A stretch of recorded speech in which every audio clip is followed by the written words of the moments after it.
ತಯಾರಿ ವಿಚಾರದಲ್ಲಿ ಆಲ್ರೆಡಿ ತಯಾರಾಗಿದ್ದಾರೆ.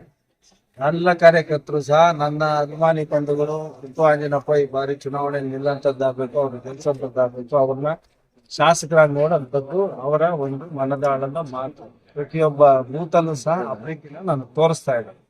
ಅದು ಸಾಕಾರ ಆಗ್ತದೆ. ಆ ನಿಟ್ಟಿನಲ್ಲಿ ನಾವೇನೆಲ್ಲ ಮಾಡ್ಬೇಕು ಅದು ನಮ್ಮ ಕೆಲಸ ನಾವು ಮಾಡ್ತಾ ಇದ್ದೀವಿ. ಸಾರ್ವಜನಿಕರನ್ನು ಭೇಟಿ ಮಾಡ್ತಾ ಇದೀವಿ, ಅವರ ಸಾಮಾಜಿಕ ಕಾರ್ಯಕ್ರಮಗಳಲ್ಲಿ ಭಾಗವಹಿಸ್ತಾ ಇದ್ದೀವಿ, ಅವ್ರ ಸಮಸ್ಯೆಗಳ ಕೆಲಸ ಮಾಡ್ತಾ ಇದ್ದೀವಿ. ಹಲವಾರು ಕಾಂಗ್ರೆಸ್ ಕಾರ್ಯಕ್ರಮಗಳಲ್ಲೂ ನಾವು ತೊಡಗಿಸ್ಕೊಂತಾ ಇದೀವಿ. ನೂರಾರು ಮಂದಿನ ಸೇರಿಸ್ತಾ ಇದೀವಿ, ಸಾವಿರಾರು ಮಂದಿನ ಕರ್ಕೊಂಡು ಹೋಗ್ತಾ ಇದ್ದೀವಿ, ಸಾವಿರಾರು ಮಂದಿಗೆ ಜಾಗೃತಿ ಮೂಡಿಸ್ತಾ ಇದ್ದೀವಿ. ನಮ್ ಕೈಲಾದ ಮಟ್ಟಿಗೆ ನೂರಾರು ಸಂಖ್ಯೆಯಲ್ಲಿ ಒಂದು ರೀತಿ ವ್ಯವಸ್ಥಿತವಾದಂತ ಆರೋಗ್ಯಕ್ಕೆ ಅನುಕೂಲ ಇರುವಂತದ್ದು, ಬೇರೆ ಬೇರೆ ಏನೆಲ್ಲ ಸೌಕರ್ಯ ಮಾಡಕ್ಕಾಗ್ತದೆ ಅದನ್ನ ಮಾಡ್ತಾನೆ ಬಂದ್ವಿ. ಈಗಲೂ ಸಹ ಮುಂದುವರಿದ ಬಿ ಫಾರಂ ಸಿಗುವಂತ ನಿರೀಕ್ಷೆ ಇದೆಯಾ ನಿಮ್ಗೆ? ಸರ್, ಕಾಂಗ್ರೆಸ್ ಪಕ್ಷದಿಂದ ಬಿ ಫಾರಂ ಅವರು ಕೊಡ್ತೀವಿ ಅಂತ ಹೇಳಿರೋದಕ್ಕೆ ಅಲ್ಲ ನಾವೆಲ್ಲ ಕೆಲಸ ಮಾಡ್ತಾರಂತ ಕೊಡ್ತಾರೆ. ಈಗ ನೋಡಿ, ಕಾಂಗ್ರೆಸ್ ಪಕ್ಷ ಇವತ್ತಿನ ದಿನದಲ್ಲಿ ಸಕ್ರಿಯವಾಗಿ ನಮ್ಮನ್ನ ನಡೆಸ್ಕೊಳ್ತೀವಿ ಅಂತೇಳಿ ಕರ್ಸಿ ಗುರ್ಸಿ ಇವತ್ತು ಜವಾಬ್ದಾರಿ ಕೊಟ್ಟು ನಮ್ಮನ್ನ ಬಳಸ್ಕೊಳ್ಳೋದು. ಹೀಗಾಗಿ ನಮ್ಗೆಲ್ಲರೂ ಸಹ ಅನುಮಾನ ಆತಂಕ ಇಲ್ಲ. ಅಸಮದ ಮತ ಬಂದು 52,000ಕ್ಕೂ ಹೆಚ್ಚು ಮತ ಕೊಟ್ಟಿರುವಂತದ್ದು ಜನ. ಹೈಕಮಾಂಡ್ ಅವರೇನ ಬಿ ಫಾರಂಗೆ ನಿಮ್ಗೆ ಆಶ್ವಾಸನೆ ಕೊಟ್ಟಿದ್ದಾರೆ. ಟಿಕೆಟ್ ಕೈ ತಪ್ಪಿದ್ರೆ ಪಕ್ಷೇತರನ ಸರ್ ಮತ್ತೆ ಅಲ್ಲ, ಈಗ ನೋಡಿ, ಜನಾಭಿಪ್ರಾಯ ತಪ್ಪಂತ ಪ್ರಶ್ನೆ ಎಲ್ಲಿಂದ ಬರುತ್ತೆ? 2023 ಚುನಾವಣೆ ನಾನು ವಿರೋಧ ಪಕ್ಷದ ಸ್ಥಾನ ಕೊಟ್ಟಿದ್ದಾರೆ ಜನ. ನಾನು ಗೆಲ್ತೀನಿ ಅಂತ ಹೋರಾಟ ಮಾಡಿದೆ, ಗೆಲ್ಲಬೇಕು ಅಂತ ನನ್ನ ಪ್ರಯತ್ನ. ಕಳೆದ ಚುನಾವಣೆಯಲ್ಲೂ ಮಾಡಿದ್ದೆ, ಅದಕ್ಕೆ ಮೊದಲು ಚುನಾವಣೆಯಲ್ಲೂ ನಾವು ಗೆಲ್ಲಬೇಕು ಅಂತ ಮಾಡಿದಂತ. ನಾವು ಬರೀ ಟಿಕೆಟ್ ತಗೊಂಡು ಗೆಲ್ಲಬೇಕು ಅನ್ನೋ ಉದ್ದೇಶ ಇದ್ರೆ ಟಿಕೆಟ್ ಪ್ರಯತ್ನ ಮಾಡಿದ್ರೆ ನಮ್ಗೆ ಜನ ಅಷ್ಟು ಓಟ್ ಆಗ್ತಾ ಇರಲಿಲ್ಲ. ನಾವು ಜನಗಳ ಪ್ರೀತಿ ವಿಶ್ವಾಸ ಗಳಿಸ್ಕೊಂಡು ಚುನಾವಣೆಯಲ್ಲಿ ಗೆದ್ದು ಜನಗಳ ಸೇವೆ ಮಾಡೋಂಥದ್ದು ನನ್ನ ಜವಾಬ್ದಾರಿ ಆಗಿತ್ತು. ಹಂಗಾಗಿ ಅದ್ರ ಪ್ರಯತ್ನವಾಗಿ ನಾನು ಕೆಲಸ ಮಾಡಿದ್ದೆ, ಅದಕ್ಕೆ ಫಲನೂ ಸಹ ಕೊಟ್ಟಿದ್ದಾರೆ. ಸೋಲು ಗೆಲುವ ಸರ್, ಈಗ ಪೌರಾಯುಕ್ತೆಗೆ ಧಮಕಿ ಯಾರು ಹಾಕಿರೋ ವಿಚಾರದಲ್ಲಿ ಎಲ್ಲ ದೊಡ್ಡವರು, ತುಂಬಾ ದೊಡ್ಡದ ಸ್ಥಾನದಲ್ಲಿರುವಂತವ್ರು, ದೊಡ್ಡವರು ದೊಡ್ಡದಾಗಿ ಮಾತುಗಳು ಹೇಳಿ ಇಡೀ ರಾಜ್ಯಕ್ಕೆ ಸಂದೇಶ ಕೊಡ್ತಾರೆ.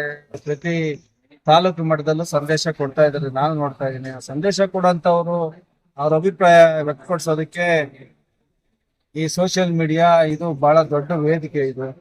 ಹಂಗಾಗಿ ಅವ್ರಿಗೆ ಯಶಸ್ಸು ಸಿಗ್ಲಿ, ಶುಭ ಆಗ್ಲಿ ಅಂತೇಳಿ ನಾನು ಕೋರ್ಕೊಳ್ತೀವಿ. ಅವ್ರ ಬಗ್ಗೆ ನಾವ್ ಯಾಕೆ ಮಾತಾಡೋಣ? ನಾವು ತುಂಬಾ ಚಿಕ್ಕವರು, ಅವ್ರ ಬಗ್ಗೆ ಎಲ್ಲ ಮಾತಾಡೋದು ಅಲ್ಲ. ಅವಕಾಶ ಬಂದಾಗ ಪಕ್ಷ ಮಾತಾಡ್ತದೆ, ವರಿಷ್ಠ ಅದಕ್ಕೆ ಉತ್ತರ ಕೊಡ್ತಾರೆ. ಈ ರೀತಿ ಪಕ್ಷದಲ್ಲೇ ಕಿತ್ತಾಟ ಇದ್ರೆ ಮುಂದಿನ ಚುನಾವಣೆಗೆ ಹೆಂಗೆ ಅಂತ ಜೆಡಿಪಿ, ಟಿಪಿಎಸ್, ಈಗ ಗ್ರಾಮ ಪಂಚಾಯತಿ ಬರ್ತಿದೆ, ಗೊಂದಲ ಸೃಷ್ಟಿಯಾಗಲ್ಲ. ನೀವು ಗೆಲ್ಲೋದಕ್ಕೆ ಯಾವ ರೀತಿ ಅನುಕೂಲ ಆಗುತ್ತೆ ಅಂತ ಪಕ್ಷ ಯಾವ ರೀತಿ ಮುನ್ನಡೆ ವರಿಷ್ಠರು ಅದಕ್ಕೆ ಕಡಿವಾಣ ಹಾಕ್ಬೇಕು. ವರಿಷ್ಠ ಏನಾದ್ರು ತೀರ್ಮಾನ ಮಾಡಿ ಒಂದು ತಾರ್ಕಿಕ ಅಂತ್ಯ ಮಾಡ್ತಾರೆ ಅಂತ ನಾವು ಭಾವಿಸ್ತೀವಿ. ಅದು ಮಾಡ್ಲಿ ಅಂತ ನಾವು ಕಾಯ್ತಾ ನೋಡೋಣ ಏನಾಗ್ತದೆ, ಇನ್ನೇನ್ ಮಾಡೋದು. ಅವ್ರು ಮಾಡ್ಲಿಲ್ಲ ಅಂದ್ರೆ ನಮ್ಮ ಕೆಲಸ ನಾವು ಮಾಡ್ಕೊಂಡು ಪಾರ್ಟಿ ಕೆಲಸ ಮಾಡ್ಲೇಬೇಕು.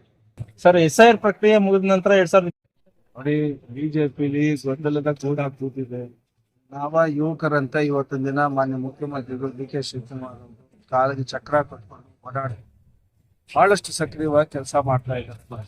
ಅವರ ಆಲೋಚನೆಗಳು, ಅವರ ದೂರದೃಷ್ಟಿ ಭವಿಷ್ಯಕ್ಕೆ, ಈ ರಾಜ್ಯಕ್ಕೆ ಬಹಳಷ್ಟು ಮುಖ್ಯವಾಗಿದೆ. ಅವರ ಒಂದು ಅನುಭವದ ಆಡಳಿತ ಮತ್ತೆ ನಮ್ಮನ್ನ 28 ಸಹ ಕಾಂಗ್ರೆಸ್ ಪಕ್ಷಕ್ಕೆ ಅಧಿಕಾರಕ್ಕೆ ತರ್ತಾರೆ ಅನ್ನೋ ಒಂದು ಭಾವನೆ ನಮಗೆ. ಸಾಕಷ್ಟು ಸಕ್ರಿಯವಾಗಿ ಅವ್ರು ಕೆಲಸ ಮಾಡ್ತಿದ್ದಾರೆ, ಅದು ಅನುಕೂಲ ಆಗ್ತಾ ಇತ್ತು ಭಾವಿಸಿದ್ರು. ಸರ್, ಡಾಕ್ಟರ್ ಕೆ ಸುಧಾಕರ್ ಅವರು ರಾಮನ ಬಗ್ಗೆ, ರಾಮನ ಹುಂಡಿ ಕಳ್ತನ ಆಗಿರೋದ್ರ ಬಗ್ಗೆ ಕಾಂಗ್ರೆಸ್ ಅವರಿಗೆ ಮಾತಾಡೋ ನೈತಿಕತೆ ಇಲ್ಲ ಅಂತ ಹೇಳ್ತಾರೆ. ಈಗ ಕೊಟ್ಟಿರೋಂತ ಪುಣ್ಯಾತ್ಮರು ಕಾಂಗ್ರೆಸ್ನವರು ಕೊಟ್ಟವ್ರೆ, ಎಲ್ಲಾ ಪಾರ್ಟಿಯವರು ಏನು ಹಿಂದೂ ದೇವಸ್ಥಾನಗಳಿಗೆ, ಹಿಂದೂ ದೇವಾಲಯಗಳ ಬಗ್ಗೆ ಹಿಂದೂಗಳ ಗಮನ ಇದೆ